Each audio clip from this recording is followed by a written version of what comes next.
Hey, everybody, and welcome to another episode of Out of Our League. Today we have an awesome guest, but first, Al, the Predator Tribesman, with that awesome kitty in the background. How are you today?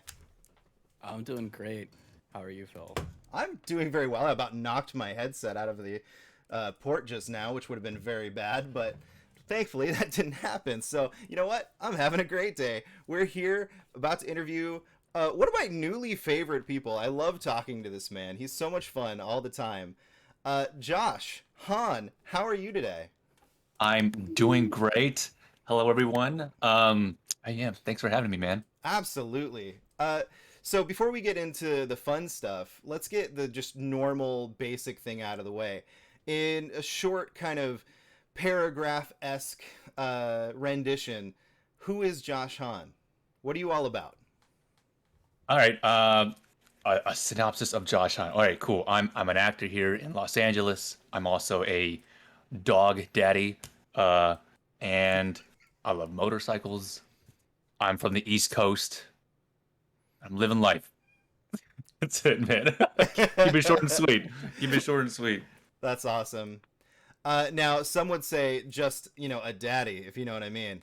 Uh, I still love that at least one person appreciated that joke when I tweeted it out that day. I messaged you about that first because I was like, you know Yes, what? yes. I think it's funny, but at the same time, I'm going to check with him before I actually do it. And you were like, go Cool, for it, dude. man. Yeah, yeah, yeah. There's someone I do have like a couple like Twitter followers. So every time I post a picture of like my dog, someone always reposted saying like dog daddy. Yeah. So Oh, that's awesome. So how long have you been doing acting? I know you've been in quite a few things, whether they're video games, movies, promotional things, YouTube shows, TV, little things here and there. But how long have you been doing it? How long have you been aspiring to do it? hmm. Well, I'll start off like when I first moved to LA. Okay. Well, I graduated college. I was back in home in Maryland, worked for like a couple years. This is like 2008, and this is when like the job market was like crash. Everything kind of crashed, and it was tough to get a job. I eventually got one, and it was like a 9 to 5 gig, and I was like, this is like not it. And coming out of college, I didn't really know what to do. Um, so I got involved with like a couple of nonprofits in Washington D.C. One of which is called Collaboration. They have like a big variety show here in LA and other cities, and then that's where basically someone was like, "Oh, you should like try this out, like try out acting." So there's like a small film community out there that I tried out and booked a little feature for like my first gig. So I was like, this is kind of cool. And yeah, so like basically made plans. I moved out to LA in end of 2011, but I didn't really go after it until like 20 like 2017 or 2018 or something like that. Um, yeah, so I want to say the last like 5 or so years, really kind of going after it. Did you Now, actually, oh, was that your first audition? Sorry, Phil. no, you're fine. N- But was that your first audition that you nailed and got for a feature? Yeah, yeah, it That's was, very impressive. I remember like asking my friends, I was like, because one of my buddies back in Maryland had acting experience, and he was at USC Film, and I was like, what do I do? How does this work?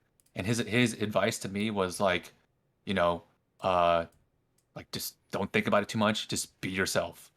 And I'm like, okay.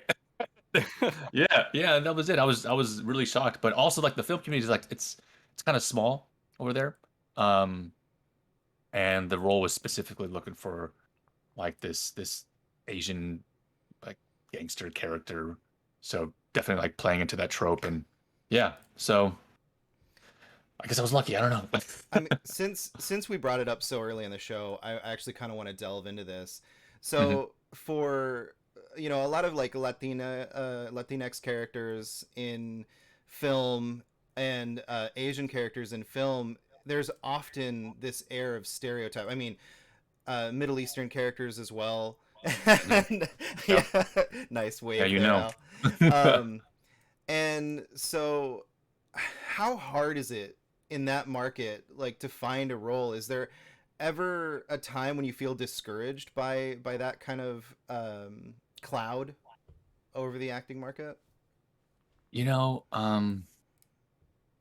it's like a multi-pronged thing because like one, it's hard to book. It's easy to get like the auditions, but it's like really hard to book. So like when you get it, it's like sure, I think people want to like get their dream role, but honestly for me, I like that.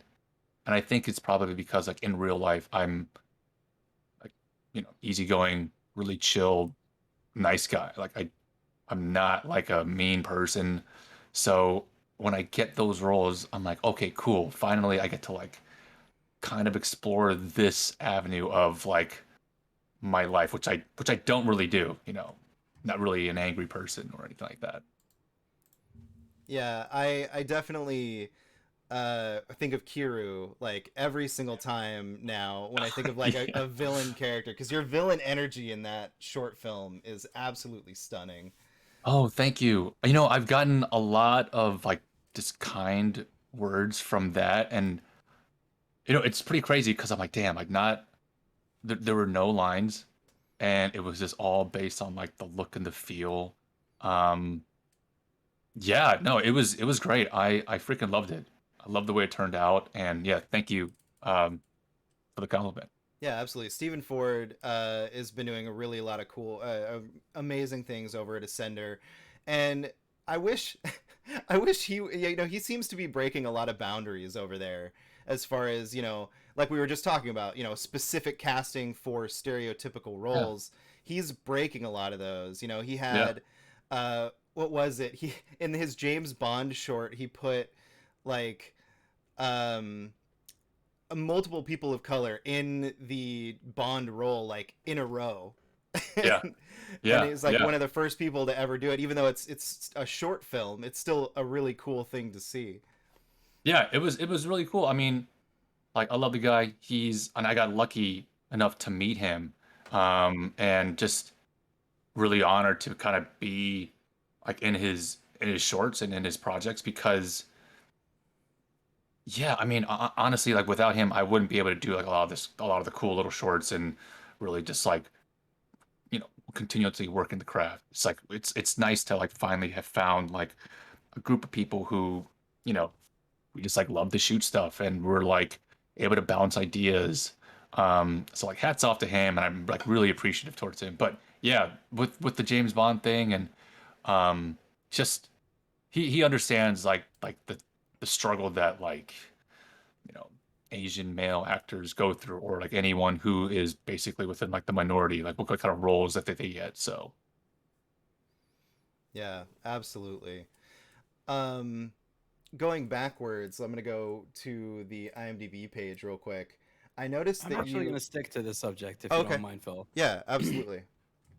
So, what what's it like when you get offered a role that you kind of want to do but plays to the stereotypes and you want to do your job, but you kind of is there a conflict there at all?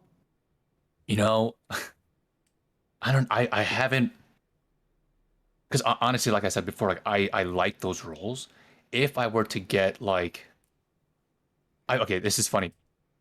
When I was doing like a lot of commercial auditions like in the past, I remember I finally got like the Asian nerd role, like the Asian nerd like audition. And I was like, damn, this is like not what I want to do, but it's like I you kind of like have to do it. I don't know. That's like the feeling that I got. I think other actors will probably say something different, but it's like, well, I got the thing. This is my opportunity, so I'm gonna try to be like, you know, the best at it. Mm-hmm. Um, so yeah, and I don't know. I think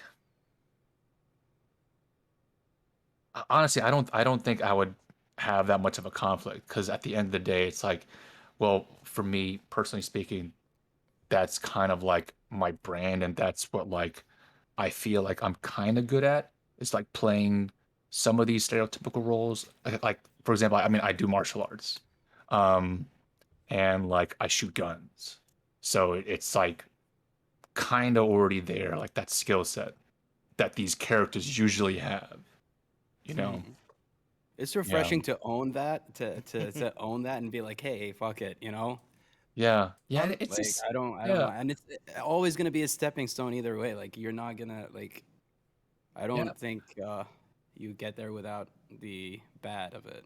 If yeah. And like a couple of my managers are basically in terms of like branding wise, it's like this is where they see me, and it's like, all right, cool. I kind of see myself there too, so I'm gonna definitely lean into that. And hmm then, hopefully later down the line, it's like you get enough of those roles, and then you get like some recognition, and it's like, hey, I want to try doing something different. Like my honestly, like my dream role would be something like just a regular dude, you know, right? best but it best friend. it's so sad that that has to be a dream role, right? Like I that should know. just be normal. Yeah. That should just be you go into the casting room, you do your audition, they love you, you're in.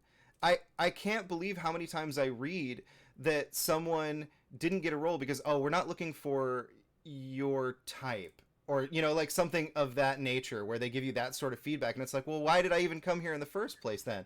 And then they're like, "Well, because we have this guy on the street that's a way better fit for you." And it's like, "Yeah, okay, that's Hmm. messed up." And I just Yeah, man. I don't know. It obviously those roles exist. They need to exist because those things do exist. But at the same time, I just wish that there were more, just like you were saying, just regular dude. So it wasn't something that you had to dream about. It was just something that happened because you went in and you killed it. Yeah. Yeah, and it's like like also like you want to bring yourself to these roles, and I also just view myself as just like a regular. I'm a I'm just like you, man. You know what I mean? But again, yeah, it's I guess one of the other things I would have a conflict for is like doing the whole Asian accent thing. It's like Yeah, because that comes with it, right? And then yeah, you're it's like doing it, and is that necessary? Like, does he have to have that? Um, Me and my friend were having a discussion about this a few weeks ago, and it was like, why do because a lot of auditions are coming nowadays, it's like needs to be fluent in Mandarin or Cantonese or Korean or whatever. Um, and he's like, why? He's like, you don't see uh, like for example, like the last duel. I believe that was all in France. It's like, these actors like Matt Damon and whoever was in it, like they're not speaking Ben French. Affleck and yeah, Ben Affleck, yeah, yeah, yeah, yeah. So, and I'm like, oh, that is true. And especially all these other ones like Gladiator, they're not speaking the Greek or language. yeah. Yeah, yeah. So it's, yeah, it got me thinking. I was like, oh, why do we have to do that? Yeah, it's wild, man. It's such an interesting thing that has been built up over the years. Yeah, And if they yeah, can write out lines phonetically in Klingon for people, then they can write yeah. out lines phonetically for anyone for any language, and it shouldn't be a requirement because you're playing an Asian character. I don't think. yeah, yeah. I mean, there's like two schools of thought. It's like they want to keep it as authentic as possible, which I'm like, that's cool, but it's also just like really limiting. And I mean, yeah, if the character in the role is literally from that country, moved over here, and is now learning to speak English, like that's different. Like I that feel makes sense. that yeah, Yeah, that at least contextually makes sense. But just because the character happens to be a particular race, that is when it's like, really, did this need to happen?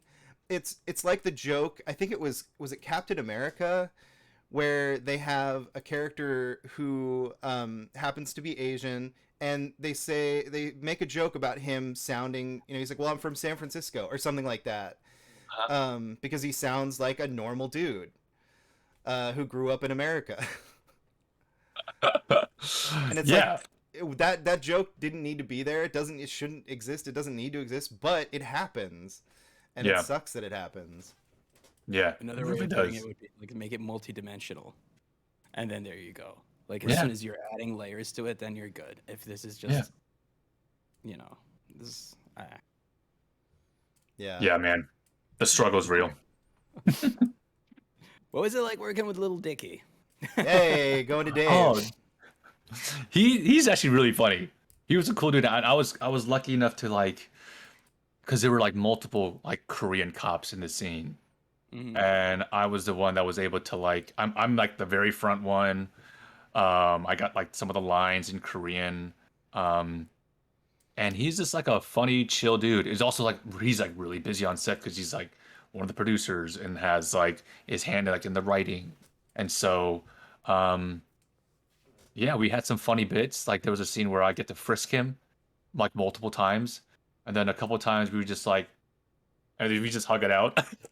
Just, yeah, it's super random, but yeah, I mean, my small little interaction with him, like said what's up to him and chatted a little bit like on the makeup chair. Um, Overall, seems like a cool guy.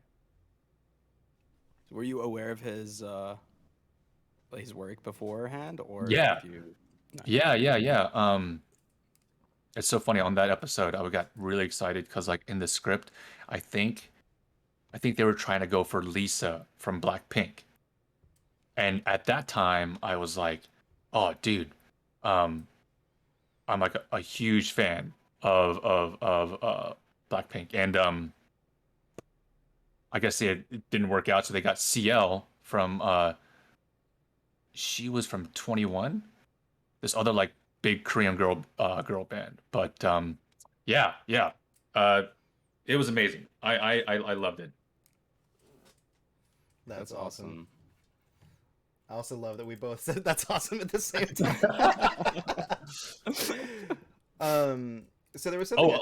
Oh, go ahead. a funny story about that too. So I have a couple cousins like in the industry, and like I when I got the call sheet, I was like reading like who the characters are, and one of my cousins was in the show. We didn't have like the same day, but it's like he booked one of the other roles that I originally auditioned for, and then they wanted me to read for like the cop.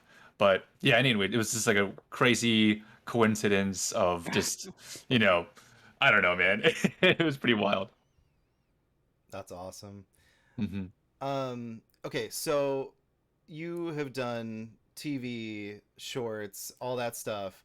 How does that compare to the stuff that you've done video game wise for like The Division, Cyberpunk, Ghost of Tsushima, stuff like that? Hmm. It's tough. I mean, I love all aspects of it, like both film and video game. But for me, I'm like, oh, voiceover work is like the best because you don't have to dress a certain way. You're just in a booth. It's just you and the mic, and then there's like the director over here. It's so fun. I don't know. I feel like you can go like as big as you want, and I feel like you can have way more fun with it um, than like on film. I think I don't know, but I really enjoy it, and I want to do more. I want to do like more video games, and I want to like hopefully get like a cartoon. Um, but yeah. Excuse my ignorance, please, Josh, but have Mhm. you done voice work that is not video game related? Only like dubbing. I So see. like so like Netflix because of like I want to say it's because of Squid Games. Also, it's been exploding with like a lot of dub work. Hmm. And I was doing dubbing even like before Squid Game too, but Yeah, yeah, there was like Sweet Home and a couple other things that popped off a little bit before Squid Game yeah, erupted that was getting brought over here for yeah, sure. But and like Netflix dubbing. Sorry, go ahead. oh, I was just gonna say, with Korean dramas, it's like a global thing too, just like K-pop. So I have like so many like non-Korean friends who are just obsessed with K-dramas. Dude, not to It's get like a very into global thing. not to get into the Hollywood drama again, the Hollywood machine, but when Squid Games exploded and all those articles came out about like Steven Spielberg talking about like, oh yeah, these guys are gonna be real big now that they're big hits on Netflix for Squid Games, as if they're not some of the biggest stars. I mean, yes, there were a couple like rising stars or new stars in Squid Games, but like a lot of them were established Korean actors that Oh have had yeah, careers for years, especially the main guy the who's main been guy, he's huge. he's He's one of the huge. biggest stars in Yeah. Korea. Like, It's And you that was know, coming from Spielberg. I yeah, know, man. That was a little disappointing, and it's like, but America is like in its own little bubble of things. Like 100%. they don't Dude, the know. World Series. What does that mean even? Yeah. Sorry, Phil. No, the Like, world, the what, how is the that the World World Series Series? is definitely a weird one. I know. It's just literally just the U.S. That's that's what they call baseball, right? Yeah, It's the yeah, World yeah, Series. exactly. I'm just Yeah, making yeah. sure I'm not mixing it up here. No, you're not. You got it. You're correct. You're Um, correct. I was gonna also ask my video game voice work question was, Mhm. is there anything different between doing voice work for a video game and say, dub? Well, I kind of know Well, the answer to part of that question, but I would still like to hear in terms of like the differences there between the two. sure, sure. I want to say there's more performance work in video games. Dubbing is like, you know, I always tell like my friends like, hey, you booked a dubbing gig, that's awesome. It's like easy money. But like don't let it be like a representation like of your skill because you're literally trying to it's like they have a time constraint and then the person's mouth and they're trying to fit in words that kind of make sense, doesn't sound stupid, but then also kind of fits in with how their mouth is moving. Right, the So flaps. like, yeah, it's not always perfect. It sounds silly at times. Um, but yeah, there's a lot of variables that go into like dubbing work rather than just like video games. Because with video games too, it's from from what I understand, like you'll like record everything first, and then they'll like do your voice match and then the lip match, and then they'll put that in later. I think But what Yeah, was because it like for Ghost of Tsushima? Because they had both audio tracks for that game. I wonder well, if you have what's interesting now about the developing video games is you can actually have dictation software that actually creates an animation for the lip movement, oh depending on wow, what okay, language you're speaking. yeah, It's still kind of in early stages for mass consumption, but for private market or places like something like Sucker Punch, they probably already have implementation of stuff like that to where they have the dictation, they put that in there, and then it's able to create the mouth movements that they need or a general rough estimate of what they are, and then they go in and manually tune them. Is what wow, I that's crazy. I Yeah. mean that makes sense to me because I just remember like, all right, cool. I'm not like matching up the mouths of the characters here, so yeah, that makes sense. Yeah, yeah, but in terms of like to your question now, I think with voice acting in like video games, yeah, you have a little bit more fun with like the performance and um yeah. And in terms of like, is it more work for like? Do you still have to do all the separate little grunts and the Oh yeah, yeah, yeah. Oh my God, for for both?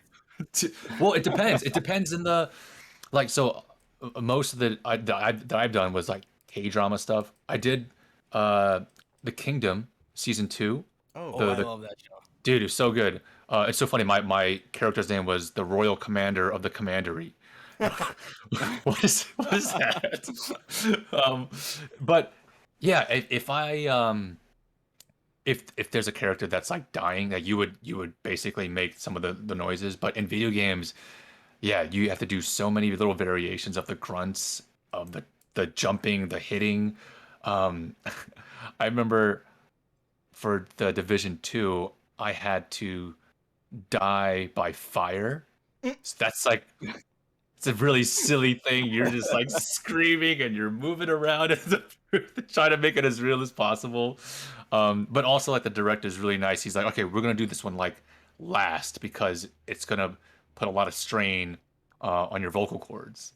So That's- yeah, Yeah, vocal work is really interesting too because you have to make sure that you're hydrated, yeah.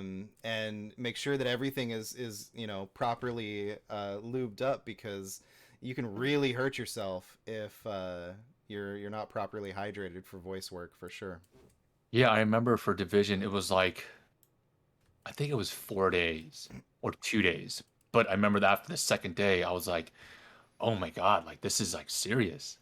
And I got a little nervous because it was my voice felt really hoarse. But I just made sure that that day after I finished, didn't really talk much, just kept on drinking like tea. There's that they have like throat coat from that I don't know, I forget which tea company it was, but yeah, just tea and honey. Yogi. Yeah, yeah, yeah, yeah. Yeah, they have like a bunch, dude. They have all that stuff, man. That's the one. Oh man, I love that. Throat Throat coat. comfort is Yeah, what it's called or yeah, something. yeah, yeah. No, no, I think it's That's called the name was it was funny. It was called throat coat. Throat. nice. Yeah, like throat coat. Cool. Okay. You'd have to take a lot of those, like drink a lot of that for like a solid snake impression, for Oh. example. Oh. Yeah. It's so good, man. I love that. Al, I really don't know what you're talking about. It's not very hard to talk like this. Some say it's just my whisper. Dude, even Hater Oh my said he God. had to tone it down a bit just so he could do it without straining his voice. Okay, real quick. This episode is all about you, but just really quick. The whole reason the Solid Snake thing even came about was because I was playing video games with friends, and they were like, "Why are you talking like that?" And I was like, "I'm just trying not to be super loud so that my wife doesn't wake up while we're playing video games."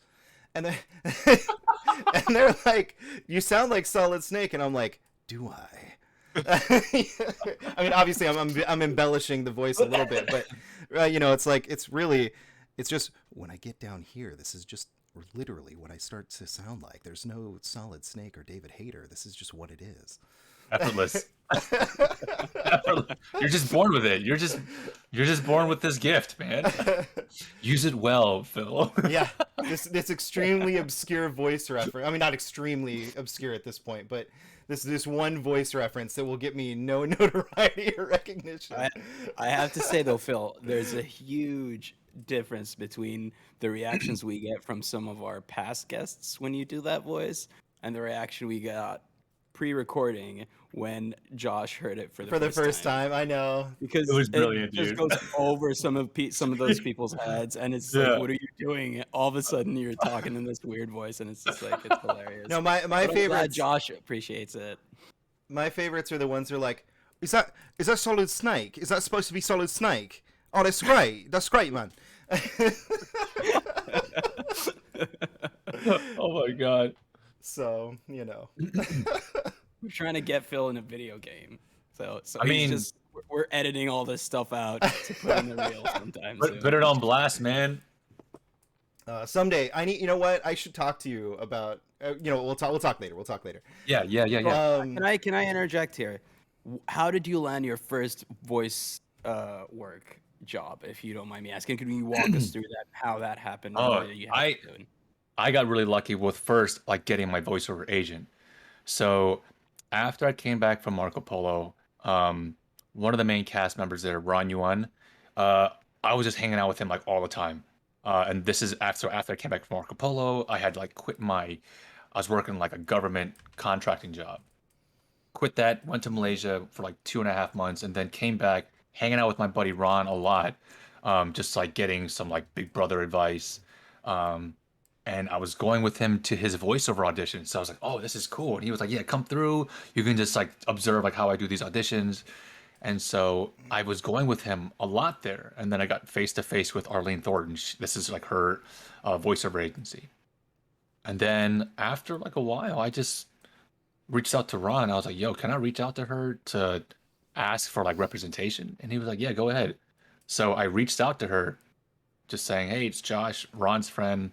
Wondering if you're looking for any other like Asian male voice actors, and like here's my actor reel. And she was like, sure, yeah, yeah, we could bring you on. And literally like after a week, she just started sending me like audition stuff. And so, you have the way they do it is like they send out these like auditions with different project code names. So like you never Right. know what game you're doing until like the day of. But I had actually uh uh so Ghost of Tsushima was my first video game booking because I did a first it was like a face scan. And so like my agent hit me up. She's like, it's like non-union if you want to do it. And I was like, hey, dude, like it's my first gig. I would love to do it. So I had to go down to San Diego to the Sony studio there, just get a bunch of dots on my face, and they just did a face scan. I was like, sick. That's awesome. And it's cool. Like as you walk into the studio, they have like the stage where they do all the mocap. So you see like all the posters for like God of War and all that stuff, which is really dope. And then like a year and a half later, I got like an availability check, which means like they like your stuff, they want to book you. When are you free? And I was like, oh, this is cool. Like, what's this for? And they're like, it's for the same project. And I was like, no way. Because like at that point, you do like a lot of voiceover auditions, and you don't know. I don't recall like what's what. Um, So you didn't record any voice for during that first session? It was so the just first, mocap. it was just facial recognition. So like I don't know like how they I don't know they I guess like my agent sent them some stuff, but it's just they just scan your face. Like they have like there's like 50 dots on your face, and there's this chair that you sit in with. I don't know. There's got to be like I don't know. It felt like there was like over 50 like DSLR cameras along a wall, and then you're just doing like I don't know about 50 to 80 facial expressions. And so but that's just for the facial stuff. So like during this time, I'm like doing voice auditions here and there, sending it in, and then yeah, got called back for just one of the NPCs. I believe it was the one of the Straw Hats. Yeah, and then I found out like a couple other buddies of mine booked like you know what's his name Ryuzu, Yeah. the bandit guy. Yes, my buddy Leonard, who was also in Marco Polo. And funny thing, apparently, so there were two seasons for Marco Polo, and then Marco Polo season three would have been really similar to Ghost of Tsushima, which would Hmm. have been like the Mongols versus like the samurai type thing. Oh, that's crazy. Yeah. So you were just saying, as far as the voice work it goes, that you heard about it almost a year later. Yeah. I Yeah. I feel And like go ahead. I was just gonna say I feel like that's not super uncommon. We have another friend of the show, Ryan Colt Levy, who I feel like I reference almost every single episode. Um, but he is very prominent in the voice acting community right now. He's been blowing up. He's getting roles left and right now. Great guy.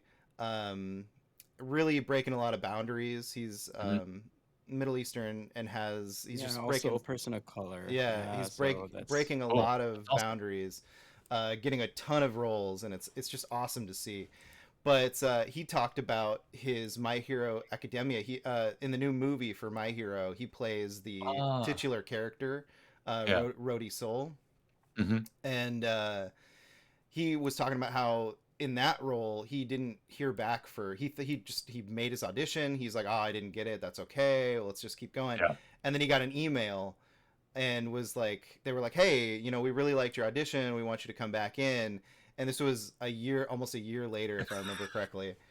So yeah, Crazy. it's interesting how voice work does that. I feel like when you're doing a live action Hollywood role, once they're ready to cast, they're like ready to go. So if Yeah.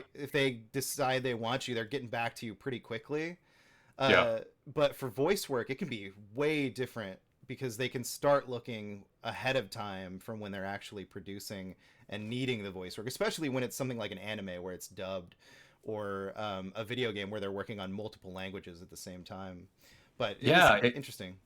It's interesting because like I was like when I first booked this like voiceover part, I wanted to kind of just like do my own research, like okay, how does this work? And uh, one of the inspirations was from Benedict Cumberbatch from Desolation of Smaug, and he said the same thing. Like he did his audition, he didn't hear back for like almost after a year, and it's like at that point he's like, wait, what? Yeah, you're like, wait, what is this for again? And then they tell you, you're like, oh yeah, yeah. But yeah, it happens. I don't understand why, but I'm pretty sure it's because the whole process just lasts that long. Yeah, I mean, yeah, especially yeah, for something like The Hobbit, where they were probably done filming, a year and a half, 2 years prior, and then had to do all the right. special effects work for that movie. Yeah, they were probably doing the casting when they were doing the casting for everything else, and then they Yeah. finished the movie, and it's like, oh yeah, the dragon. Now we need you to come in here, Yeah, yeah, yeah. act real weird for a camera, so that we can get some great footage of you making a cool voice. Have you seen the video of him doing it? Yes, it's Dude, so I great. love it. It's like he didn't need to do that performance thing on the floor, Right. but he just wanted to do it for like just for himself and to bring out like the best. And I was like, I think that's like so cool. Honestly, The only how? person Oh, go ahead. the only person who ever did that I know of is Wes Anderson did it with Fantastic Mr. Fox, where he had Oh, all the actors actually like on on Interesting. location somewhere yeah. with boom mics, and he recorded all the voice work in Oh, that. I love It was that. insane, yeah. Such a great movie. Such a great movie. I feel like, especially for voice work, let the person do whatever they need to do to get into that character. If they've got to Right get on. crazy if they've got to Mark Hamill it up and just really get into that role Yeah. and be crazy in there, if that's the way that they get to that point, I mean, that's what they should be doing, right? Because you want the best Yeah. performance possible. I appreciate when also sometimes like in the recording booth they'll have like so if, for example um uh for for Division, and I also think for Cyberpunk I had like a Nerf gun just to like help out with just like some Nice. of the actions and stuff, and I'm like, oh, I appreciate that, that's cool. I mean, when you really sit down and think about it, there are a lot of micro expressions through voice that we don't necessarily hear, because we're in the moment. But when you go back and you play it, you're like, oh wow, I didn't realize that I made a grunt there, or oh, Hmm. that's an interesting thing I didn't think about. Like when you think about it from the animator's perspective and what they're doing, they're taking that image of you raising the gun up, pointing it because it's what's happening in the script, Yeah, and they're yeah. going, oh, okay, there should be like a folding of cloth with a clank of your metal on your gear or something, and then that ends up making it into the scene or Well, with whatever. those little like noises with just like buttoning up and rustling of clothes, like that's all done like in post. But Right. with like voice act, it's a total body experience too. It's not just like you're just standing there projecting. You're like also moving around a lot, like in the booth. Well, and that's what I mean is when you see that visually, you think of things like, as coming from like an animator's perspective, Mhm. you think of it like, oh, he just did this, so that's something that I didn't think about when I was arranging the Right, right, right. scene. And so then he does that, and then the sound guy looks at that animation and goes, oh, these two metal things would clink together. That's what I mean. Yeah. It's like Oh there's yeah, yeah, all yeah. You're right. these different pieces that Mhm. come together from just something like your performance in the booth, when you're being recorded and stuff like that. It's just really cool to see all that stuff come together for the Yeah, performance. So giving you props and stuff like that's really neat. yeah, yeah. You again, like as like the performer, it's whatever kind of helps you get into that zone. Yeah, really appreciate that. What were you gonna say, Al? Um, yeah. I was gonna say earlier you mentioned Josh Mhm. when you were talking about some voice work, you said an Asian male, Yeah, and that kind of shocked me just a little bit because when you're doing voice work, why should that be? because Uh, yeah, because they're trying to do the like proper casting too. right. So Okay. so So like a buddy of mine, he created this people of the global minority voice like Excel sheet. Really cool. It's like so you can get like the proper representation. So if the game or character in the animation is Asian, they'll book an Asian person. And like especially nowadays, like you know, especially as like a minority, it's you see someone who's like a non-Asian character on screen, but it's played by or like vice versa. You see an Asian character on screen, you just played like a non-Asian person. It's like, well, there's plenty of talent that are, of this color, of this ethnicity that can bring it. So like, why are we not doing that? So yeah, it's a thing. It's a I thing mean, too, just like in on screen. at this point, I would much rather see a person of color take like random white guy A. I was gonna You know, say, and then to be honest, Phil, I was scared of saying that, of expressing that kind of opinion. I feel like whoever's right for the job, yeah. like top priority, should get the job. And then if we want to do that, then we can also do that in terms of representation and everything. Because Hmm. me as an Arab, I was okay with the actress who played Jasmine being an Indian as opposed to an Arab, when she was facing that backlash for like why was she You're cast talking an about the Indian? Pink Ranger, right? For the I think so, yeah. She also played the Hmm. But Pink like Ranger in Power to me, Rangers. it didn't really matter. She did well in that role, and Yeah, it's tough. Again, like, there's like, it's there's like definitely a voice of people who like want to make it super authentic. It's like to the T. They want like that same. If the character is Vietnamese, they want a Vietnamese actor in there. hmm, And it's like I see it, but at the same time, dude, it's again, it's like really limiting because like there aren't like that many roles. Like compared to my white friends on how often we go out on auditions, it's night and day.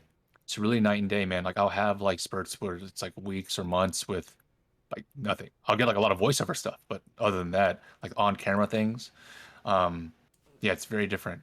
But yeah, it's so like when I hear like, oh, we like, the voice of they want to keep it like super authentic. I'm like, I don't know. I personally don't know like how I feel about that. Um, because again, it's like it's a little limiting. See, for me, for example, they for a long time in Street Fighter, for example, Hmm. Laura Bailey, amazing voice actress, has been playing Chun Li Hmm. forever. I Yeah. mean, I think since Street Fighter 4. So like Well. almost what 15 years of her being Hmm. Chun Li at this point. Hmm. And with Street Fighter 6, they're actually changing her voice actress, and I'm super stoked. I'm trying to find out who it is right now Oh, because interesting. they just changed it. But it is an Asian actress this time, and I'm not only does she look more properly Chinese in Street Fighter 6, which I'm super excited about, Yeah, yeah, yeah. but she's also being played by an Asian actress, and I'm like, yes, please, more of this. That's dope. That's super dope. But yeah, I agree with Al that it's hard because if the person fits, and they do a really good job in the Yeah, role, yeah, that does account for a lot. But at the same time, like you were saying earlier, if when there's enough representation out there, get these people that can do it in those roles. yeah, right, yeah, And yeah, you know man. what? If there's a white role out there, if and uh and it gets cast by Rahul Kohli, John Constantine, anybody? Hmm. Uh Hmm. he made a joke in an interview a while ago about how he just wants to be he wants to take all the characters that are just named John. He wants those roles. Like Dev Patel, and all those guys can take the other roles. He wants all the Hmm. guys named John, whatever Smith. And I love that Yeah, attitude. More of yeah, that, yeah, please. man. Let's go. speaking of what kind of role an actor would want, our next community, our first community question comes from Daniel at danlaw 1991. First response to Phil saying, "You're a dog daddy," and says, "Just daddy." You're not wrong. He like as if to say you are a daddy. Yes, but anyway, I'm paraphrasing here. But the question is, I would be interested to know what his ideal role for himself would be. This is just the first part of the question. Second part Yeah, is yeah. also who would be a dream actor slash actress he would really love to work with someday. Ah. Okay, so Dream Role, and I auditioned for this like earlier this year. Uh, Pretty sure I didn't get it because it was like 6 months ago. But I thought it was so cool to finally get someone who's just like, again, it was just a guy that was having relationship problems and trying to find himself. And again, he was just like a normal, regular dude, like in college or something like that. So I was like, damn, that's tight. Just something normal. Um, or whatever normal is. But yeah, just every day, you and me. You know what I mean? Um, Doesn't need a descriptor. Doesn't no, need an not really. epic descriptor. Yeah, yeah. Yeah, two Uh, two guys have an apartment together, and they're just hanging out, having weird stuff happen to them every day. You know? roommates, Yeah. roommates, dude. um, dream, dream actor or actress. Oh, there'd be so many. Like I'm a big fan of like Jake Gyllenhaal, big fan of like Ben Foster, Mads Mikkelsen. Honestly, like being around these people, if I were to act opposite of them, I'd be very nervous. So, I but okay. You yeah, just brought up a new question for me. Not to interrupt who you'd love to act with, but to totally mm, interrupt you. You mentioned Mads Mikkelsen. Now he yeah, came out recently and said something about how he thinks method acting is stupid. In response to all the stuff coming out about Jared Leto and just the weird lengths he goes to be quote unquote method.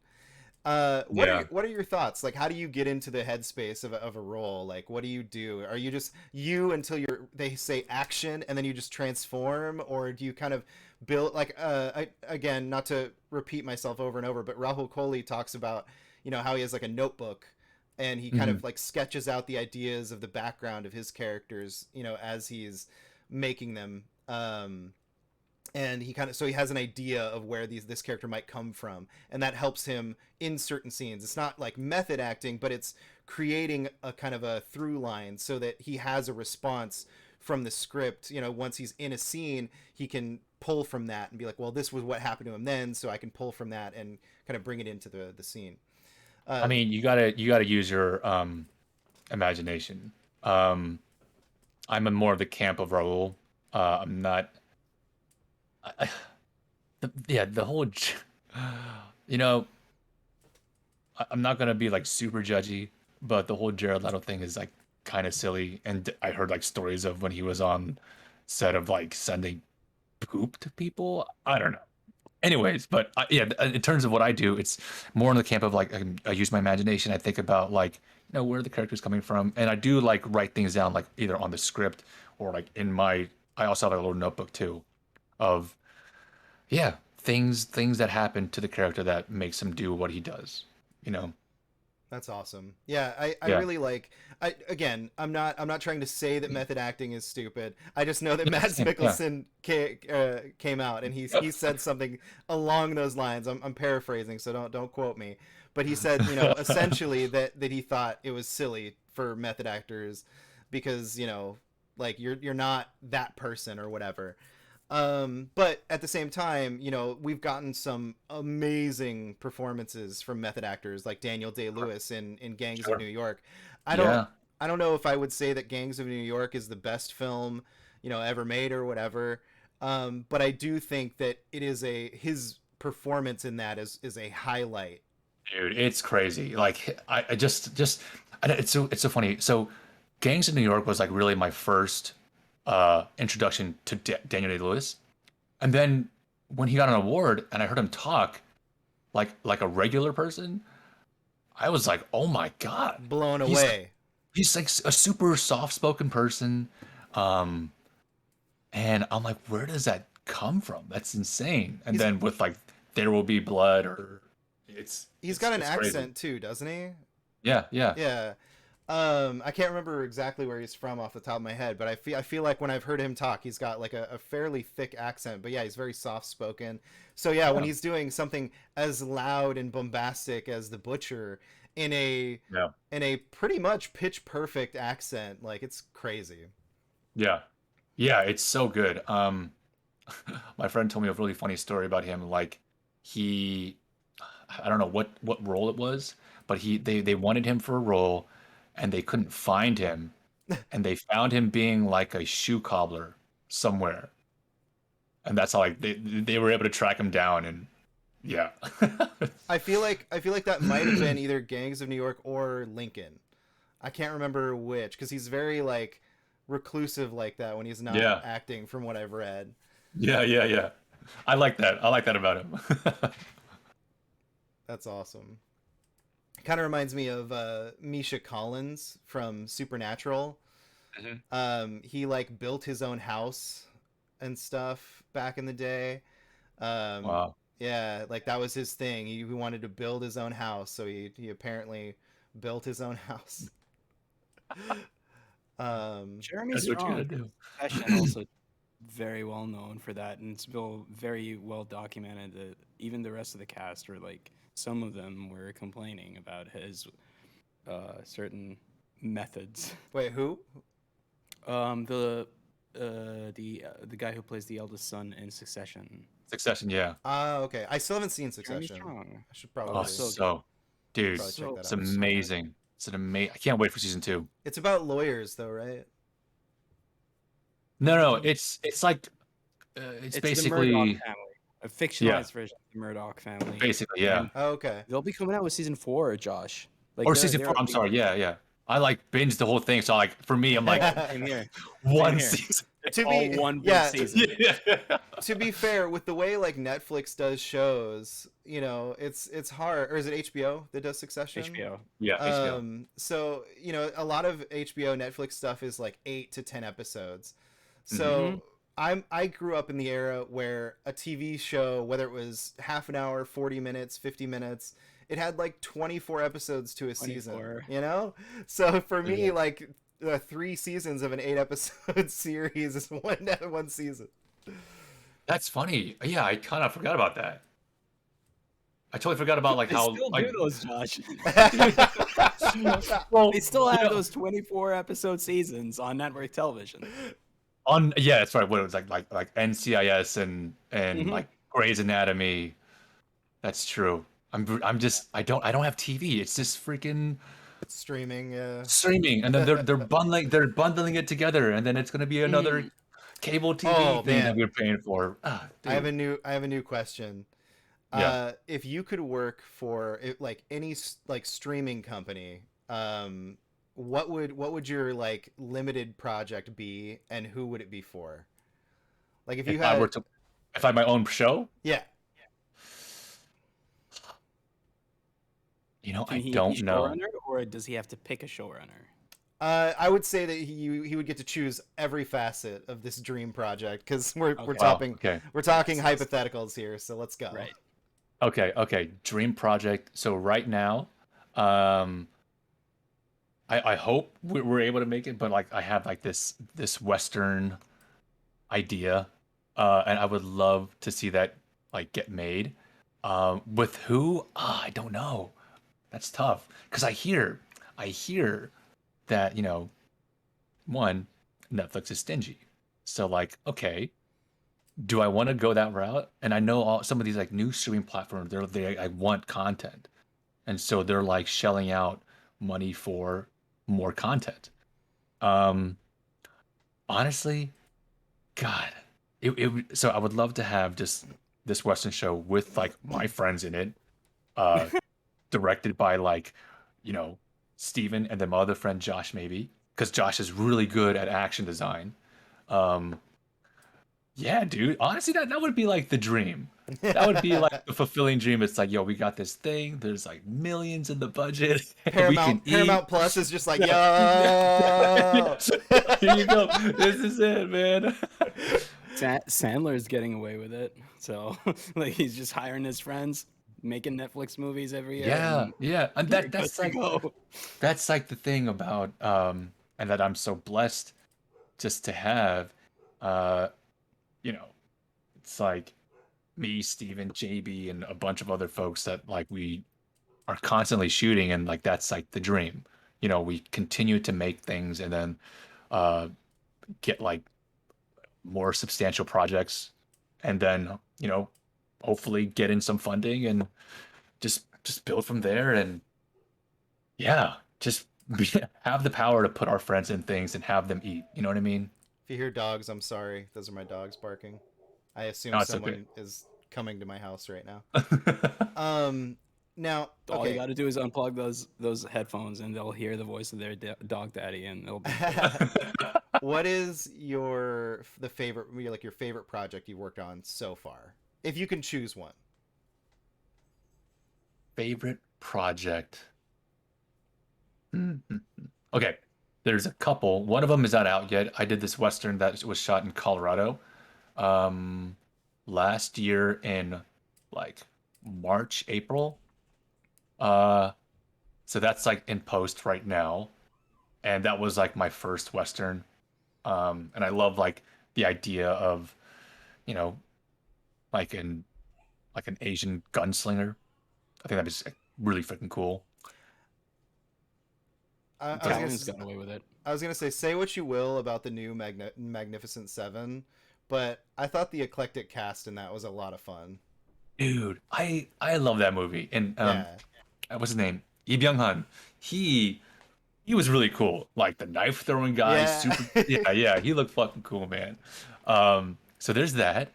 And then I want to say I'm a little biased because it won like the second place and I was a lead in it, but Pineapple. I loved Pineapple.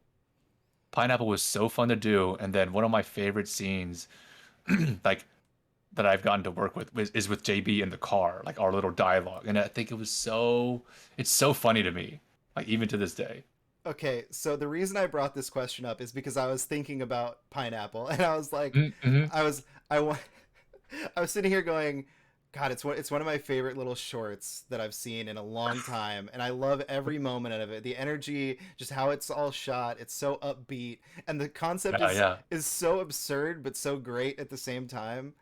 Uh, It's so and like it's so like so for the Agbo film competition, right? They'll give you a prompt like the night of, so that so it's like it's released like Friday night, then you have like Friday, Saturday, Sunday to shoot, edit, and submit.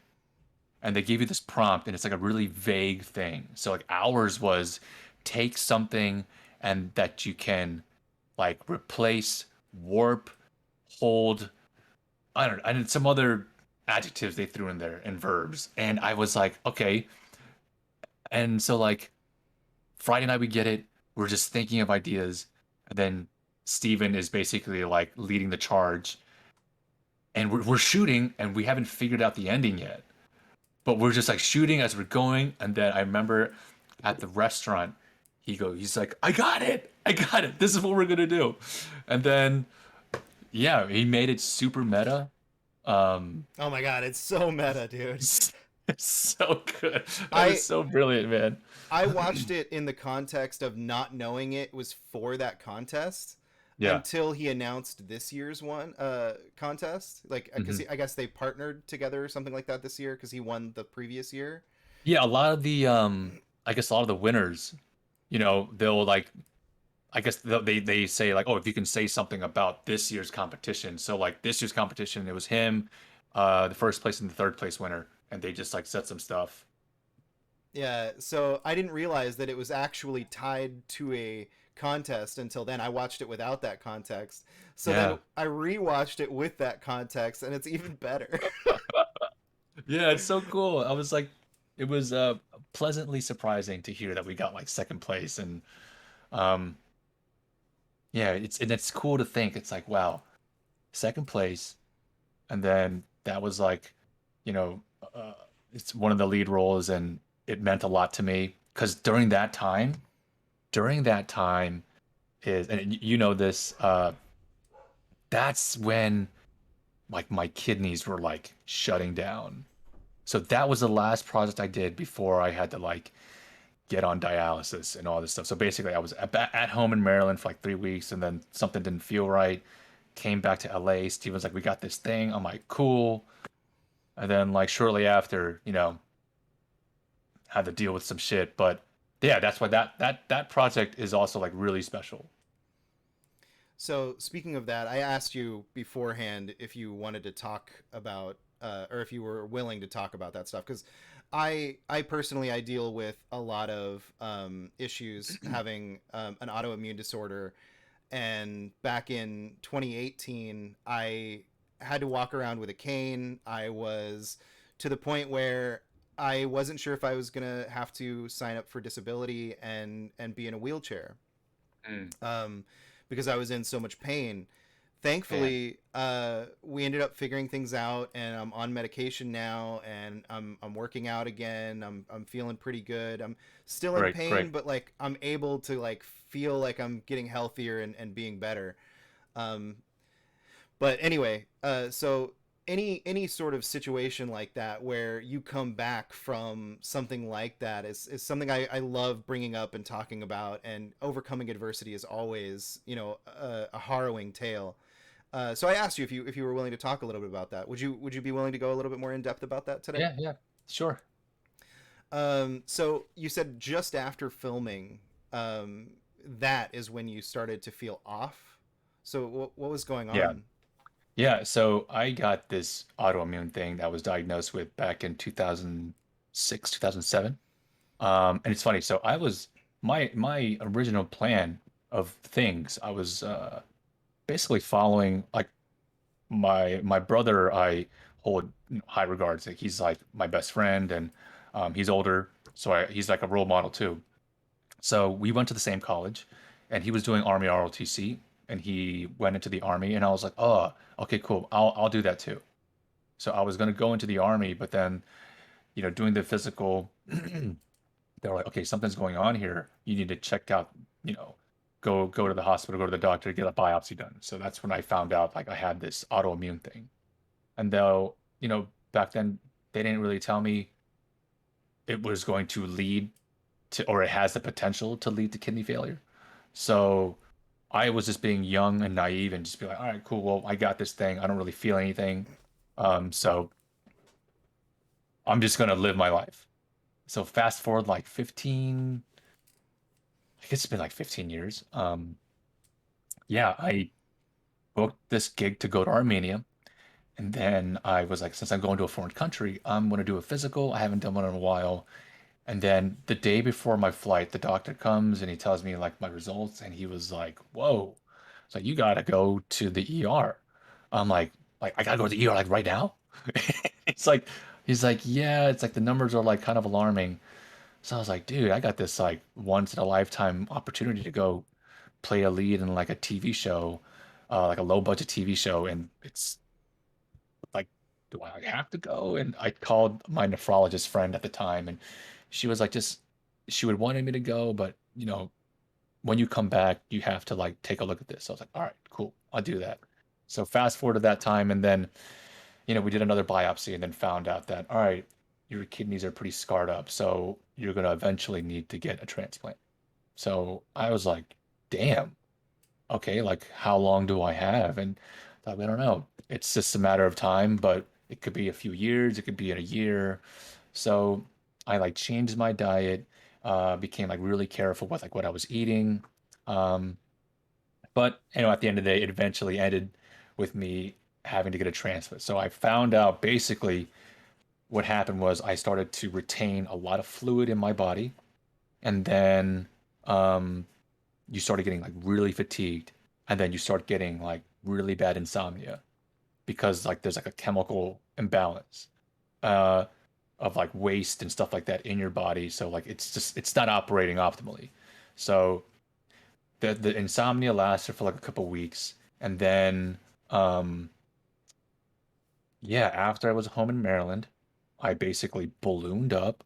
I gained like 10 pounds of fluid, and I can feel the tension like in my knees. So I came back to LA, did this short for with Steven, and then like for the transplant team, you're supposed to give blood like every 6 months just to get an update.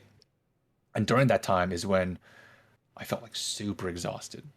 I was like, I just feel really tired. So after I gave blood, came back home, and like I was thinking, you know what, maybe I just need to take a nap. So then, but my gut was telling me, call your nephrologist, just let them know what's going on. So when I did that, he was like, okay, I think we gotta start dialysis now. So I was like, shit. All right. So I went to the ER, checked my blood. And so what happened was like, yeah, everything was out of whack. Potassium was like dangerously high. So if your potassium is like over a 7, or I'm sorry, if it's over a 5, I don't know what the measurement is, but it's like the measurement is like a 3 to a 5. That's like your normal range. but mine was at a 7. So if it's that high, your heart could just stop. You can have a heart attack. Yeah, it's one of those weird things because you naturally produce potassium, Hmm. but you can also have a potassium deficiency. But then on the flip side, if you have too much potassium, you have a lot of health risks there. Yeah, yeah. It's one of those This things is the that's really first I hear interesting. of this, like, cause like I've been scuffing down bananas and I hate the fuck out of bananas. You Like know, I'm like, if your body works fine, you're gonna get rid of the it naturally. Your body will like naturally find the balance. Um, However, but yeah, dude. blood tests very important. Please, Yeah, everyone, go get physicals. Go get yeah. your blood Get a test. physical once a year, twice a year if you can swing it. But yeah, that was basically when I started dialysis. Was basically last year, end of April. And so I had to get surgery here, and then like doing dialysis felt great, and then it started just feeling like not so good because you have to go to the dialysis center like 3 times a week. And so I did Because surgery again to do it at home, which you do like every night, and you connect into a machine like 10 to 12 hours a day. So like you hook it up before you go to bed, and it does now, its thing. just for the people that may not know, when you say you got surgery up here, you're speaking about like needing it's like a certain tube or something Yeah, inserted. yeah. It's called a CVC, and it basically I don't know where these tubes connect, but I had this thing hanging out with like these two tubes, and then this is where they're able to like basically draw out the blood, clean out the toxins, get out excess fluid, and then put it back in. Luckily, you don't feel it. It looks crazy. Like when they like do this thing, and it draws you see the blood run out, and it runs through the machine, and it pumps it back in. IV through your chest, right? Yeah, so this is when they do like emergency dialysis, they put it through here. And then like if you are on dialysis for like a really long time, you can either get one like it's called a fistula, and it's when they take a vein and an artery and they put it together. It looks horrible though, because they put it like in your arm and it can really just like make your arm look kind of fucked up. And I didn't like that. I also didn't like that it would take like 3 to 6 months for recovery after surgery. Oh wow. Yeah, so What then would I was like, recovery entail? it's so for with this one here, if you did it through your arm, I don't know. I guess the whole idea of taking a vein and artery, putting them together. So I guess they would have to cut, find the artery, put them together, let it heal up. Because what they do is they take two needles and then they put it in, and it does the same thing on your arm rather than here. Because here Right. is it's like a high risk of infection. So like they always have to clean it.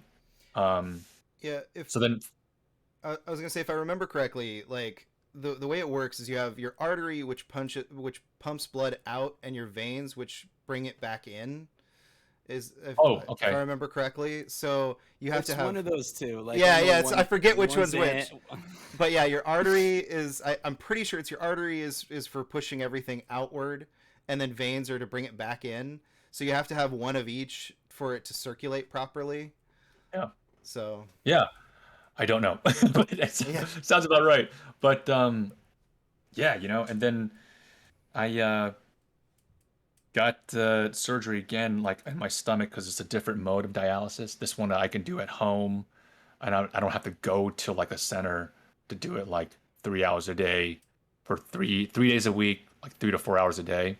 Um, but the one I did at home kind of made more sense, because like you're coming home anyways every day to sleep, so just hook up there.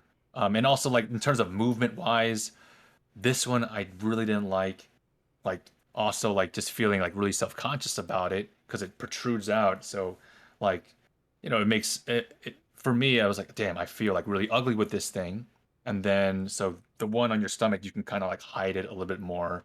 But yeah, what a crazy journey, man. yeah. A lot of people don't really get the emotional trauma that stuff like that happens because with my condition, I have psoriatic arthritis, but it's not Mhm. like a mild form of it. It's Yeah. it's a very severe form, and so that means that my skin breaks out, my joints swell up, um, to the point where like I can't one of my fingers I can't even bend anymore properly, Damn. because of it, and so that emotional stress of like physically like ugly or deformed, it really like has a toll on you. And so it's something that a lot of people don't think about when they're like thinking about, like you were saying, attaching something to your chest for dialysis and having like this thing, because then it's like, oh, someone's gonna ask me about it, someone's gonna be there who's gonna be like, wait, how come, like, what's going on with your face, like how come you have like this weird thing on your face, like, Hmm. are you okay? Yeah, um dude. it's wild. I remember when we were filming Kiru, um, when I was in Colorado shooting that Western, I had the port here. So then, like going there to Colorado, I had to call a dialysis center, schedule my time there, and then basically this dialysis center was like an hour away from set. So like I would have to wake up like super early, get there. Um, that was like it's kind of annoying, but you have to do it. You were doing dialysis while right before going to set on a daily basis. Not a daily. So luckily we were only there for like a week. So like I did dialysis one day before I got there, and then I did it for one other day like while I was there, and then So flew right out. before going to set. Yeah, What yeah, was yeah. that like? Oh, actually, no, it was after. I remember, so I filmed my stuff, and then I had to leave early, and like it's just also, dude. Apparently, dialysis patients in high elevation. So we were in Silverton, Colorado. It was like 8,000, 9,000 feet up, dude. Not cool. It's Yeah, wow. you're really short-winded, shallow breathing, and then just like walking up just like a slight incline. I was dying, dude. That was really hard, but you know, we did it. Shit was rough. There was like a fight scene in there too that I was like, "Oh my God." So we had to take like we would do like a few beats, take a break, do another few beats, take a break, but luckily it works out that way because you're doing a lot of inserts. Yeah, I mean, kudos to Steven, and you for putting yourself through that, and him for working around it, because I Yeah, he was. Yeah, he's. Sorry to cut you off, but he was like super, just like real nice about it. Just hey, like if you this is too hard, like let me know. Um, yeah, I mean, I absolutely love Kira. Like it's I mean, obviously I made an entire like poster painting of it. so good, so good. um but yeah, so I mean, I absolutely loved what he was able to achieve with that. And Yeah, to hear the trials that you had to go through to get it done is just heartbreaking, but also amazing. it was tough too because there was another short. So there were two projects. It was Kiru and then my other friend Josh. Maybe he wanted to do like a second like odd job thing, which is like another like short film that I produced like a couple years ago. Um, and it's funny, both of these projects required going to this location, which was a hike. We had to hike up this hill for both separate projects, and like, um, it was tough, dude. It was really tough. And like speaking about like being self conscious of the port, like even with the one that's on my belly, like I would have it's called a catheter belt where you can like feed this tube through a belt and you can like kind of secure it around your stomach. But when I would have to change like into wardrobe, we're just like changing out in the open, you know, yeah, I would be like really self-conscious about it. So I would like turn away and then like, put everything on, like kind of like not in front of people, or like do it quickly so like, no one notices. But yeah, yeah, the challenges and like it's all yeah, it's all there, man. And so then you went to have surgery and Mhm. got your kidney replacement. Yeah, And are you still doing dialysis, or now you're just on the medication for the transplant and doing yeah, doing better? yeah, yeah.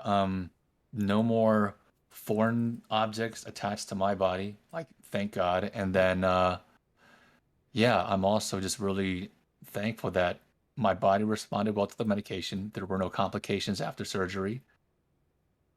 And it's like I'm like back to normal. It's crazy. It's really That's crazy. that's awesome. Yeah, I lost a friend to kidney failure last Oh year. shit.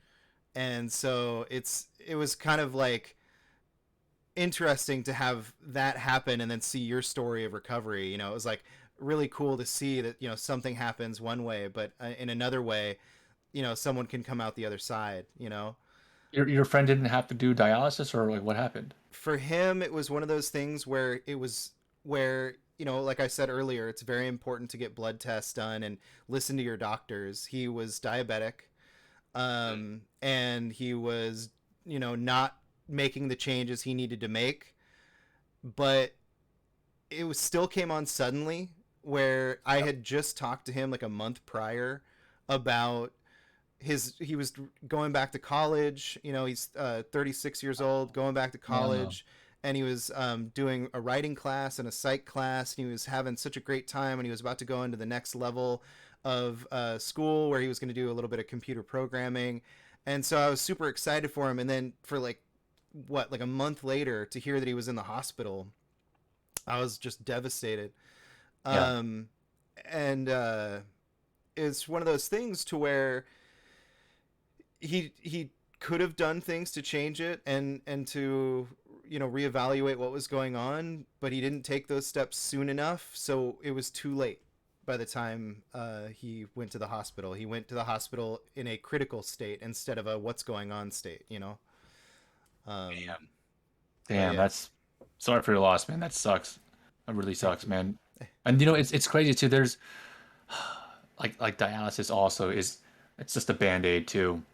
And so I'm just like really lucky that I didn't have to be on it for that long compared to others. Like I remember my dialysis nurse was on dialysis for like six years. So there's some people on it that they've been on it for like years. Um, but yeah, it's a weird thing. It's a really weird thing, especially It's not uh, a good enough reason to not do it, Josh, yeah, though. I'm sorry, but like you gotta do what you can do. I think yeah. I think if I was on dialysis, I would try and figure out a way to make the tube look like a Super Saiyan tail, and I just wrap it around my waist. Yeah. People be like, "What's going on?" I'm like, "Oh, that's Yeah. just my tail. I Yeah, gotta yeah. I gotta hide it. I can't go out in moonlight." I get like No, but really hairy seriously and though, big. Phil, Yeah. Yeah, yeah.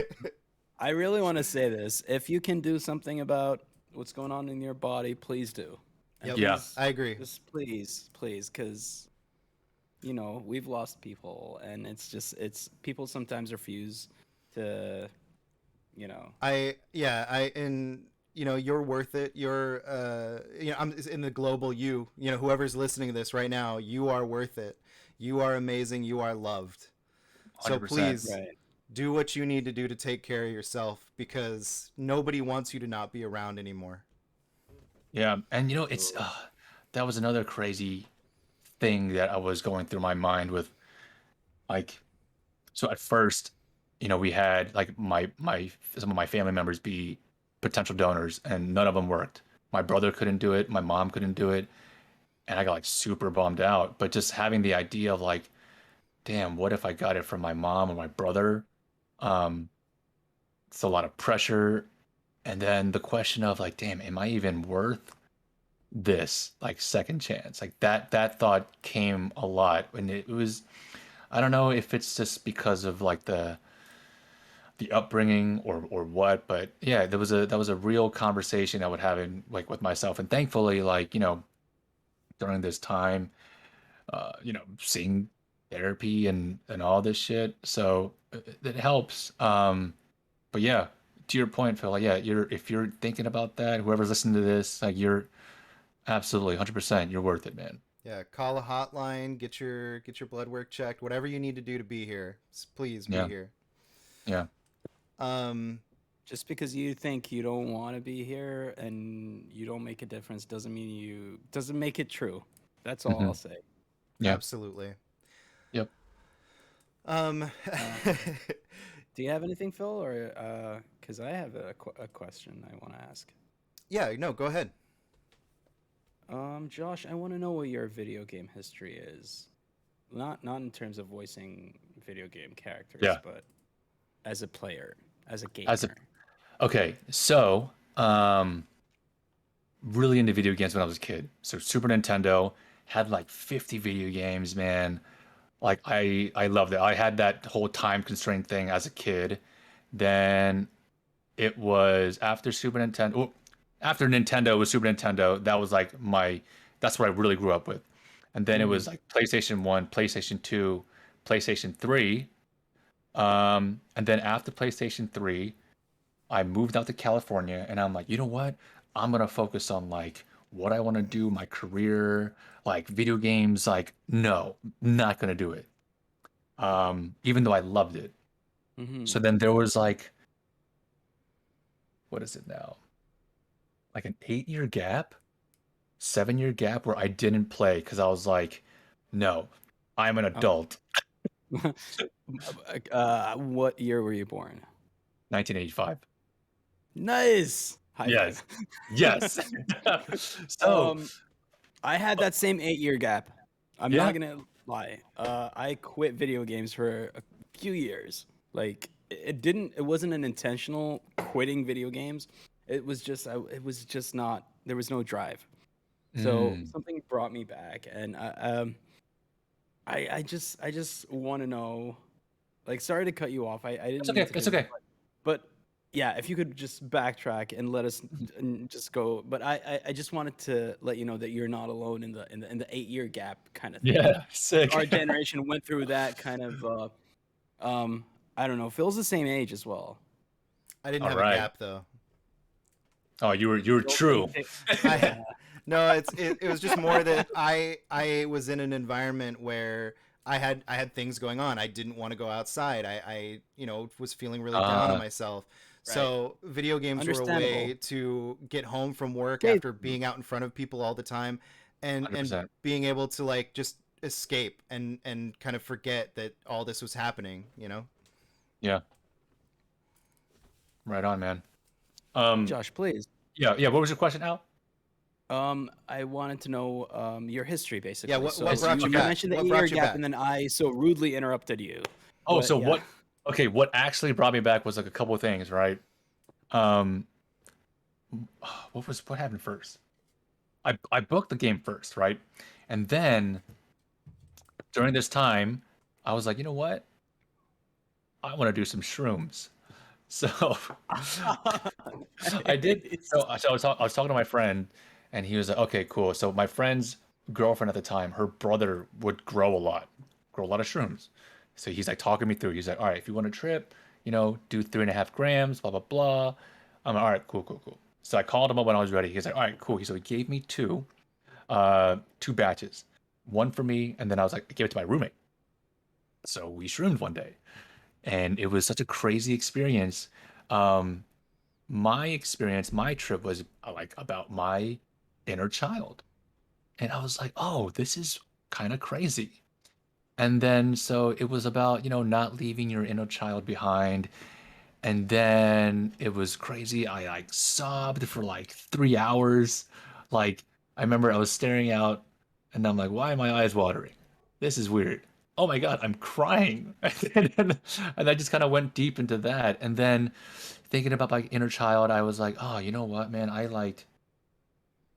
I loved playing video games. And then now I'm back in the video game world as like something else, like as a voice, as a performer. And I On the want to other play side of it. on the other side of it. Like I want to play it again. So I was like, you know what?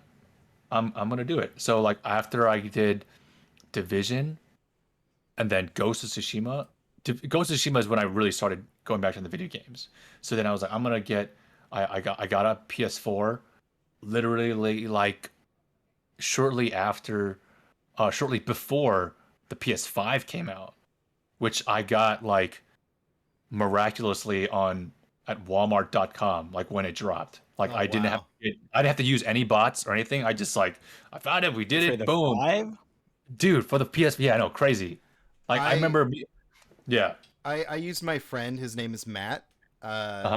for at Fergie21 on Twitter. That's He very he shout was out. able to get 5 PlayStation 5s, not all at the same time, just over the course of sales. And as he got them, he gave them to his friends at the normal retail price. He didn't upsell them or anything. A true hero. Exactly. So since he had the ability to get them, he he got one for me. He got one for one of his friends, like one of his work friends. He got one for our friend Hoodie. Um, and yeah, so he was like, he was the bot. Amazing, dude. Yeah, I remember like I was talking to my friend Tim back in Maryland, who's also a streamer, and he was like, "Oh yeah, use this link here. It like opens it up, it puts it in your cart automatically." I'm like, "Oh, sick." I did it. The link crashed, and then it's like me and our other Discord channel. We're all like, "It's dropping today at this time. Everyone get ready." We're just sitting there refreshing the screen, you know. And like I remember, I got it, and I put it in the cart, and they're like, "You need to send an account." And I'm like, "Oh my god!" So I quickly made an account, and then just put my credit card information in, and then I did it, and I was like, "Oh my god!" And I was like, "Guys, I think I fucking got it." And yeah, crazy shit. But anyway, so yeah, got my PS4, and then shortly after got the PS5, and yeah, started streaming with it and playing, and I was like, "Damn, I like really missed this." And I love What like about story like your games. favorite games throughout that Okay, like starting from whenever you started sure, like sure. any kind of anything that would stand out that would make us kind of like Okay. So nostalgic. yeah, so on PS1, SOCOM, Metal Gear Solid. I love like Crash Bandicoot. Um, what else? I God of nerded War. out. Like, a, I yeah. nerded out over your Street Fighter 2 Super Nintendo cart you showed off the other Oh day. my God, it's so funny. I'm like, that's not even mine. Like, I had the game, but I don't know where that came from. It was just like there, and it's like brand new, and I was like, this is crazy. Yeah, Um, I remember I excitedly messaged you about it. I'm like, wait, did you play Street Fighter? And you're like, I mean, I did, but yeah, I remember the down R up L Y B. That's like the the code. Hey guys, quick question. Can I run to the bathroom real quick? oh, absolutely, Yeah, I'm gonna be right back. I gotta pee real bad. no worries. Talk about something I know everything about is running to the bathroom to take a pee. Yeah, I assume that's what you were doing earlier, right? Just needed to pop off for a minute. Oh, absolutely, yeah. Yeah. I just didn't want to interrupt No, no, you're the good. flow of the conversation. It's been amazing. Dude, this show is so much fun. I missed it. I definitely am glad we're back. I'm gonna leave this in the show, just you and I chilling, talking. Yeah, I was just gonna ask, do we want to leave this? I think we should. Absolutely, absolutely. This is like just nice bonus round. How are you doing today, Al? I'm doing very well. I know this I morning you were played a little bit playing of Evil Dead Evil with Dead. Gage. We're gonna Oh call him yeah, that was a Lazy lot of fun. Gage. You know what the best part is unless we tell him about this, he's never even gonna watch. I mean, he's never gonna watch it even if we do tell him about it. But if we don't tell him the Exactly. Lazy Gage part, he's never gonna know. You know.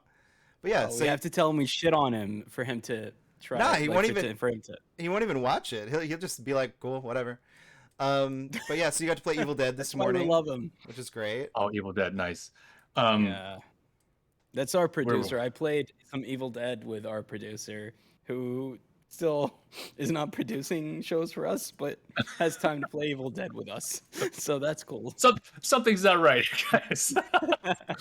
But yeah, going back to okay, so other favorite video games. Let's see. I ended up with like Metal Gear. I think. Oh wait, one of my like all-time favorite games I don't is know. What's this Metal Gear? Yo, you gotta do the thing. Which one? Which one? what's the thing? You The mean like thing with the same voice. you know what? We'll do that at the end of the show. We'll do that at the end of the show. Okay. Okay, okay. Okay. Um, but yeah, one of my all-time favorite games was Shadow of Colossus. Do you guys remember this game? Absolutely. God, Absolutely. Have I you played love that. the PlayStation 4 remake? I think I okay. There's one I downloaded recently. Okay, yeah. Recently, as within the last year, that might have been like the That's remake, right? the PlayStation Plus remake by Blue Point. Blue Point. Okay. It probably think is the so. one you downloaded.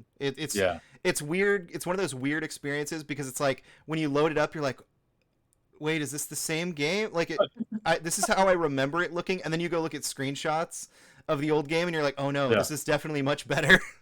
Yeah, yeah. You and remember it the same way, which is Yeah, exactly. props for fucking Blue Point for recreating that same fucking atmosphere in a I different era. I read somewhere, and I like looked at stuff like, are they going to do a remake of this game? And there are like a couple games that are coming last time I read that are like inspired by Shadow of the Colossus. But Yeah, Pray to the yeah, Gods. Yeah, if you haven't checked it out, check out Pray to the Gods. yeah, Uh, that's I think that's the one, right? yeah, it's amazing. It's really cool. It's made by 3 people. Check it out, everybody. Pray to the Damn, Gods. I will have to download that. Um, but yeah, love story games. I'm like, and I'm also like really behind too. Like I'm playing like the recent God of War, uh, and then I'm playing like Last of Us 2. I haven't finished Last of Us 2 because the game like stresses me out, man. I Dude, just don't feel bad about I that, feel man. vindicated now. I have yet to finish Last of Us 2, Josh. I It's like the just first. dropped out. I was going through the worst depression of my life. It was 2020, peak fucking COVID, COVID, yeah. and Oh then this no. game drops, and I'm like, I can't deal with this right now. Like, I just can't. Yo, man. Like so with the Last of Us 1, I played, I finished that quick because I was like, Yeah, I have to same do it. here. And then the second one, I'm like, oh, there's a lot of, and I was streaming this game too, and there were so many jump scares. I was like, I can't go into this game because I'm already like expecting something. So my stress level already was like up here. Oh no, no, that's not even what it was for me. It was just so heavy, so heavy. That too. It The was. subject That too. matter, man. That's what got me. I Yeah. did beat it. I did beat it.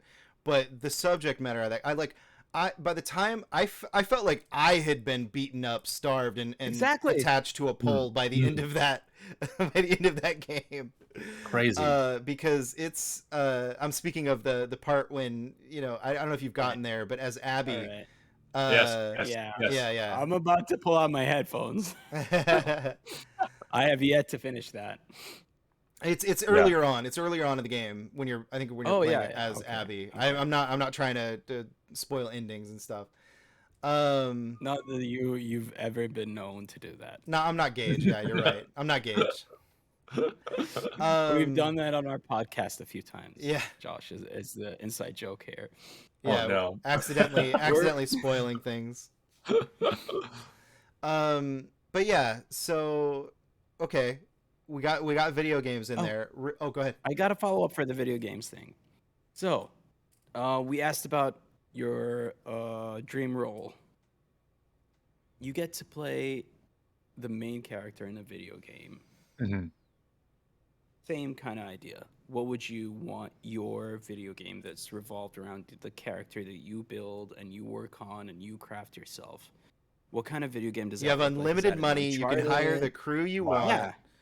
Is that like a What's the Last of gameplay Us? style? What's the story? Yeah, exactly. Is it a western with all your friends and you get to You got it, dude. It's another Red Dead thing, dude. It's another Red Dead Redemption. Yo, honestly, okay, I'm actually okay. Me personally, I'm not very good at open world games because I get so lost, and I get confused, and I don't know what my mission is anymore because I'm doing so many side missions, and I'm like, I don't even know where I am in this Okay, fucking map. I'm gonna interrupt you right there.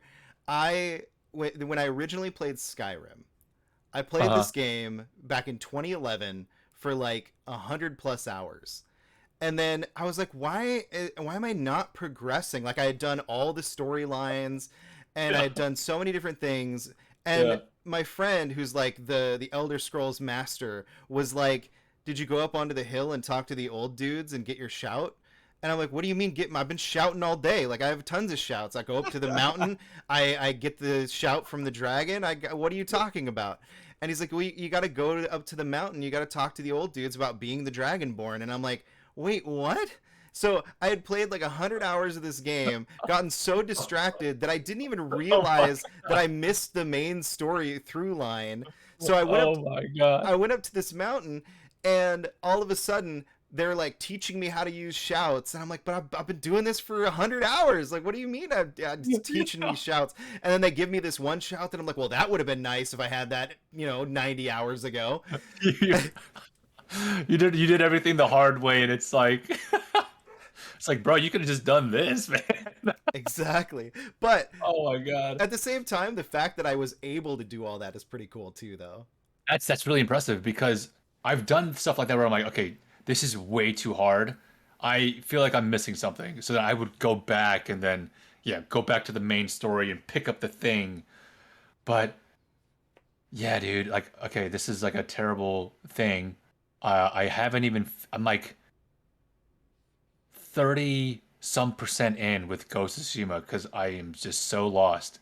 So at this point, I'm thinking in my mind, if I have to if I have to play the game, I would just restart it at the beginning because Dude, just I'm Golden terrible Path with it, it. man. Golden Path. Like it's so hard. What I hate about okay, first of all, Red Dead Redemption 2 is one of my favorite kind of games of that ilk because even though there's a lot to do, you kind of come onto that stuff procedurally. So you have your main objective, but then you'll be riding around and you'll see something pop up, so you go do it.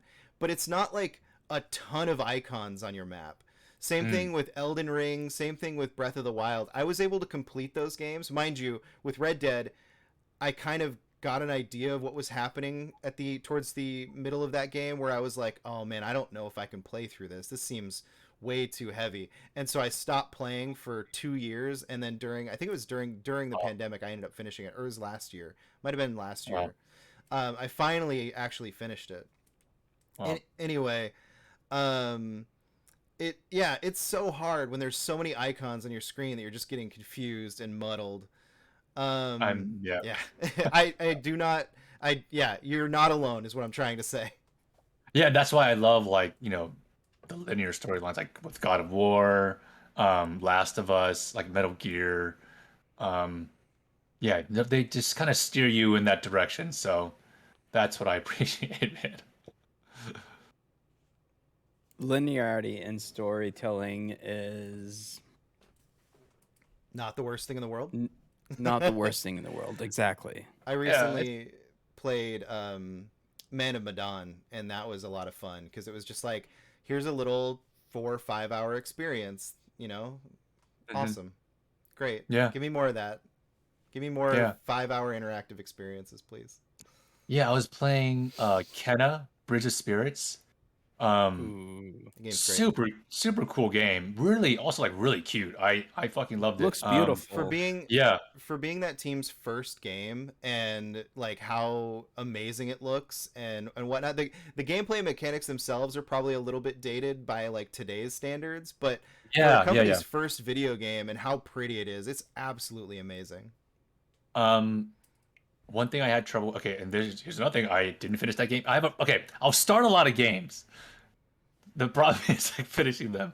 But with Kenna, one thing I noticed I was like it was like really hard just to beat these bosses. I don't know what like the game mechanics for me were so I wouldn't say like restricted or just or if it's strict or something like that, but like like the slightest like hit of the sword or like I feel like I would be able to dodge it like playing other games like God of War I can like easily dodge the like the strikes but with Kenna it felt damn near impossible like the timing had to be like absolutely perfect There's like there was Have you no definitely played Evil Dead?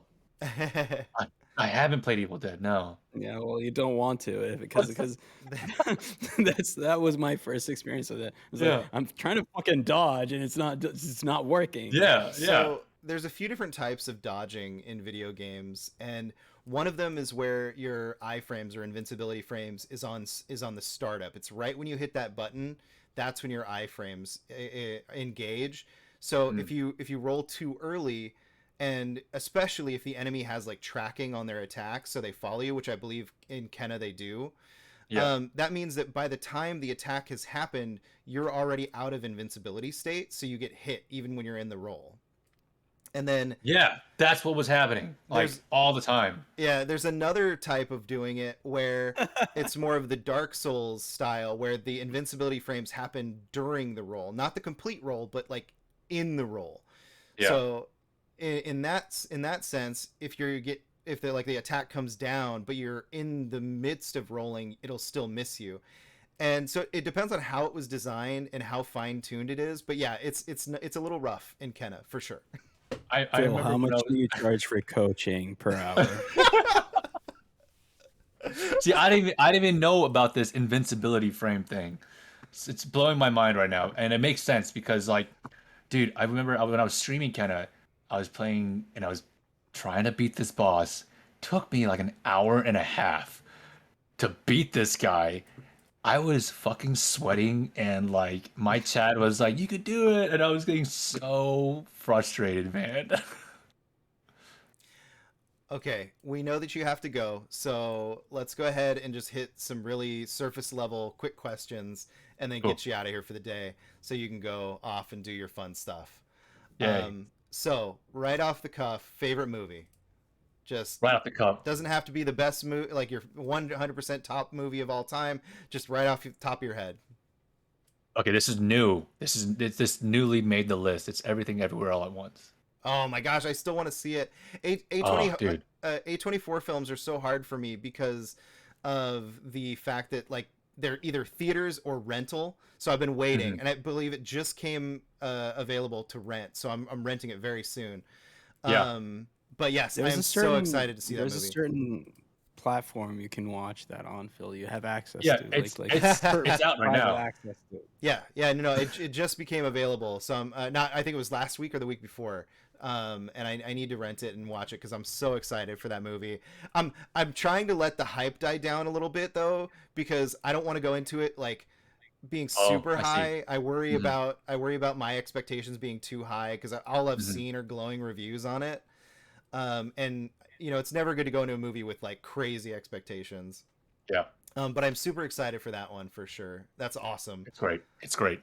And then also A24's highest grossing film of all time, I believe, which is super Wow. cool. Look at that. Look at that. And like, it's just it was doing so well in the box office. Like, I'm so happy for them. Heck And yeah. like the yeah, Okay, and then book. book, book. I love The Alchemist. That's like the first one that popped in my head. Awesome. And then music or album, like artist or album, I should say, Uh, Or artist. both. or both. Okay, Jay-Z, Blueprint 2. Nice. I Okay, had that Yeah. on CD. Yeah. Fuck yeah. Yeah, nice. dude. That was like one of my first CDs that my brother and I got. Oh, Yeah. that's awesome. Yeah. And that's it. So Let's do a favorite TV show. Okay, Come favorite on, TV show. Phil. Favorite TV It's show. not Ooh. I'm fair. sorry. I'm Ooh. sorry. I'm sorry. Favorite TV show? Okay, sitcom wise, it's Seinfeld. I fucking love Yes. Seinfeld, man. You And just made then Al's day. yeah, yeah, and you know, a show that I've been wanting to rewatch again, um, is Arcane. Oh my God, yes. Ooh, Dude, nice. they did this like live immersive experience that my roommate was doing in LA. Um, and it's funny enough, he played our friend's character. Oh, I forgot his name.